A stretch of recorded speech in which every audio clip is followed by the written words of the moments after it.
call yourself a man? You know you're a lying, low-life, motherfucking gambling degenerate prick. You know that's what you are? Well, hello you degenerate fucks, and welcome to The Degenerate Gambler. It is Thursday the 3rd of February, and just back with another episode. Sorry about last week. It was just one of those weeks where I was just busy every day and I hadn't got time to get a recording done, but I had all my bets prepped, I had everything done. I just couldn't find time to get in and get it recorded, so apologies for that. But we're back anyway. I'm not going to go through the bets of the last 2 weeks because most of them were absolute pish. The only bet that I had that was pretty close was I did a bet that was Friday and the Saturday morning. So I had 3 up on Friday night, and I was waiting on Rangers Goal Rush Plus on Saturday morning. They were winning 3-2, conceded in the 97th minute for 3 each against, I think it was Ross County. So I know that 1 or 2 people did follow the bet and some cashed out. I probably should have cashed out myself, but I wasn't happy with William Hill's cash out offer. It was offering me like 4/5. It should have been offering me near enough the whole amount. You know, it's 90 odd minutes. They're winning, but it was still about a fifth of the bet. It was offering me less, like 1/5 less of the bet. Which, if that was on Bet365, you'd probably offer you, a few pound, a couple of pound, £3, £4, £5 maybe, less than full amount. So it was strange, and they got me because I didn't take it because I didn't like the offer. And there you go, they concede in the last seconds of the game. But apart from that, bets have been poor. But I'm seeing online from a lot of people that I follow and other, people who run betting accounts that it seems to have been pretty much the same all around.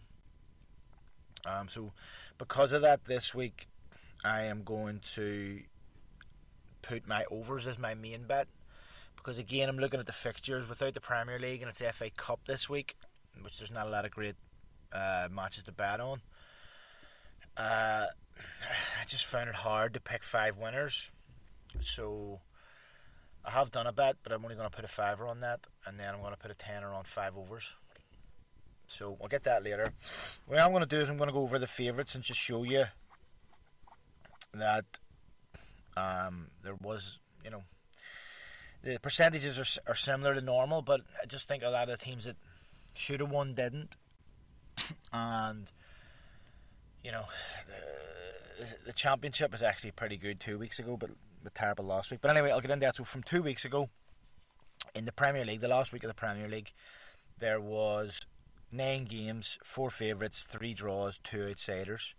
Championship that week, there was 8 favourites, no draws, and 3 outsiders.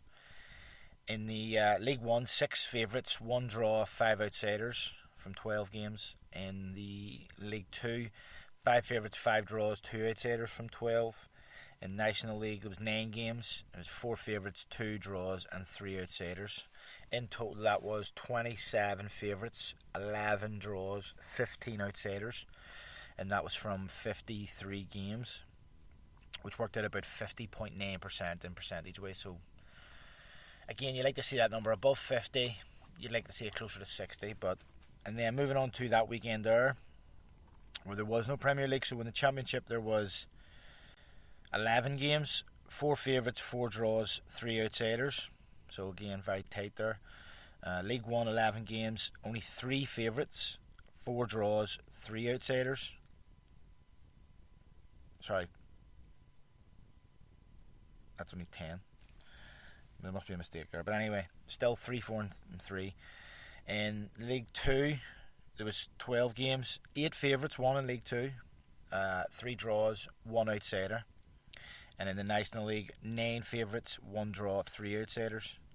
That was out of 11. So in total, there was 24 favourites, 12 draws, 9 outsiders, and that was from 45. So that worked out about 53 odd percent. So again, we're in around that 50% mark, but for whatever reason, like I say, maybe it was just teams. A lot of people fancied the same teams, and they didn't get the results. So yeah, no good for me. As I say, I've had a couple of bad weeks.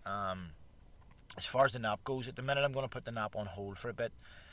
There's people there who would do it for me and stuff, but I'm trying to curb my betting a bit. I'm trying to take bet a wee bit less. It's at the start of the year, January going into February. And even though I did have that good run at Christmas, where I won a few quid, and I'm still up for the season. I'll probably do that episode soon where I review what I've won and what I've lost and all that sort of stuff. But I just feel like I need to curb a wee bit and just try to concentrate on my two main bets and my other bets Saturday evening, Sunday, that sort of thing. So let's look at this week. As I say, I've done 2 bets, but my overs will be my main bet, and the 5 games are Rotherham versus Accrington Stanley, Morecambe versus Bolton, Sutton versus Bristol Rovers, Gateshead versus AFC Fylde, Peterborough versus QPR. So price ways on them: Rotherham Accrington is 5-6, that's 1.83 in decimal. Morecambe Bolton 10-11, that's 1.91. Sutton Bristol Rovers is 10-11, that's 1.91. Gateshead AFC Fylde is 7-10, which is 1.7. And Peterborough QPR is 10-11, that's 1.91. So that works out about 20-1. So a tenner on that's going to pay 210. Happy enough with that. Overs have been more successful with me overs this season. So last couple of weeks obviously hasn't been great, but overall through the season I've got more bets up from overs than any other thing. So now I'll move on to my other bet, my side bet, which will be just a £500, as I said. So first game is Wolves at home to Norwich, and that is in the FA Cup. Norwich playing well at the minute, but Wolves at home, you gotta fancy them. They're 7-11, which is 1.64. The next game is another FA Cup game, is it? Everton versus Brentford, and that'll be Frank Lampard's first game in charge. You know what it's like, some teams they get the new manager bounce. Plus they made a couple of signings, saying Dele Alli. Say another player, but I just think Brentford is Avon Toney going to play after the thing where he said fuck Brentford in the video that was circulating on social media. Maybe he gets benched or whatever. So I do fancy Everton at home. So they're 11-10, which is 2.1. Next, as I said, this is a strange one because again I said I found it hard to pick teams to win. Bayern play Leipzig at home, and what I've done is Bayern plus over 2 goals, and that is 5-6 at 1.83. So again, you see, I'm having to make, I'm having to go a wee bit out of the box here and think out of the box because I did find it hard to just pick straight wins. Next, I'm off to Spain, so I have Seville away at Osasuna. They are 11-10, which is 2.1. And then lastly, Spurs at home to Brighton. I think that's the FA Cup as well. It's the 8 o'clock match, if I'm not mistaken. Yep. And they are 5-6, which is 1.83. So as you can see there, it's 3 FA Cup games and 2 foreign games, a Spanish and a German. Because I have to say, I did just find it very, very difficult to pick within the English game. There wasn't a lot that stood out to me. Or if teams that you fancied, the price wasn't worth it. So that bet works out about 23-1. So February that's going to pay 115 or something, 115, 120. So I'm happy enough with that. Maybe I have time next. We've only done about 10 minutes. So do you know what? I will go over my placed in one. If you just give me 2 seconds.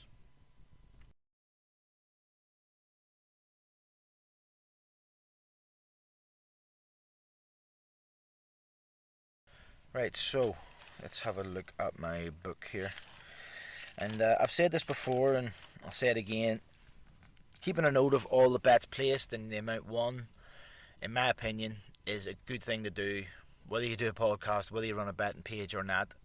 I did this for 3 years before I ever had a podcast or before I ran a betting page. Is I started taking notes of every bet placed. I don't have to go, what I do is I just write from Monday to Thursday how much I lost in that, and then Saturday or Friday to Sunday, because that's sort of like the two betting, how you break down your bets. Friday, you'll probably do a bet. Saturday, you'll probably do a lot more. Sunday, you'll do a couple, and then Monday to Thursday, you maybe do a bet a night. So, it's a good way to break it down. So, I do think it's a good idea. I think it's worthwhile. You may not always get it 1,000,000% right. You might miss the odd bet or whatever, but in general, I'd say it's a good thing to do. And anybody who doesn't know, I've said this before, but the reason I do this is because there was a year that I won 2 outright bets. Of one was 1,200 and one was 850. I think they're posted on my page somewhere, and I was like, yes, well, obviously I'm up for the season. I've just won $2,000, but how much am I up? Did I win $1,000 during the season, $2,000 during the season? Did I lose $1,000 during the season? And that means I'm only up $1,000. So it was just my curiosity of wanting to know exactly how much I had won that year that I decided that from then on I would record every bet placed, the amount, and just to keep track of it. And since I did that, I have been up, I think, 3 out of 4 years. Last year being the only year that I was down, and that was that crazy COVID year when everything was fucking up the left, and no fans and home teams weren't winning. But anyway, so before I let this go, I'll just run through this. Only take a few seconds. So this season, I have bet £1,830, and I have won in winnings £2,876, which gives me a grand total of £1,046 in profit. So we're at about the halfway mark of the season, maybe just after. So if I can keep that going, I could be up $2,000 this season. It's modest. It's not amazing, but it's better than losing. $2,000 a year would be all right. Look, if I end up $1,000 up for the season, I'll probably still be happy. But as I say, that keeps me sort of in check, where I know, whether I need to curb it or not. And even though I'm $1,000 up, I do think that it could be more up if I wasn't sometimes a bit gun-ho with bets, or doing extra bets, doing the nap, doing these things that, the nap, I don't pick the nap, but I place money on it, and everybody who's picked the nap always gets a sweat. There's nobody that's done a bad job, but it is an extra tenner a week that I'm betting. So I'm going to say give the nap a rest for a couple of weeks, see how I feel, see if I start to be getting some wins. Maybe this is the reason, because I'm not getting any wins in the last 3 or 4 weeks. I want to just sort of try and concentrate on that and get back to winning ways. If I do that, I'll be happy enough. But it has been a fortnight to forget. It's been some of the worst 2 weeks with just terrible bets, not even getting a sweat in some bets. But look, as I say, seeing stuff like that where I'm up for the season, where it makes me happy enough. Where even though I'm in a bit of a slump at the minute, I'm up $1,000 for the year. So happy enough with that.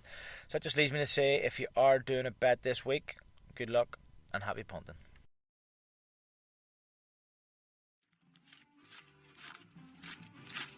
Here, get the fuck out of here. Here, thanks. Let me find out you fucked up. I'll leave you wherever I find you.